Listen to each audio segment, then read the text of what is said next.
For the third straight day, the bitter cold forcing many school districts to cancel school today due to buses that are just too cold to run. Workers at Lamers bus lines in Ashwaubenon have been scrambling, working to get the vehicles warm enough to get the job done.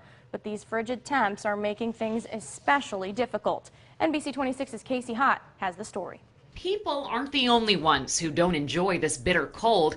Turns out buses don't like it either. We're utilizing the required, ultra low sulfur diesel, and that has created some issues. Lamers Bus Lines provides transportation for 40 school districts across Wisconsin, and the fuel their buses use can easily gel when the weather turns dangerously cold. Yeah, it'll get very thick.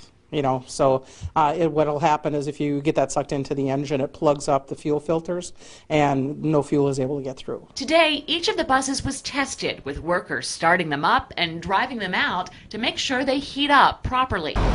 It's important for Lamers to take these buses out along their routes today because while they might run just fine here in the parking lot, they could run into trouble a couple miles up the road. Just making sure that we're not going to have anything that's going to get, a couple miles from the terminal and then die on us. But with a bit of a warm-up in sight, Lamers and the Green Bay School District expect to have their buses up and running in time for classes tomorrow morning. Based on the information that we have this afternoon, we fully expect to be in full operation tomorrow morning. In Ashwaubenon, Casey Hott, NBC 26.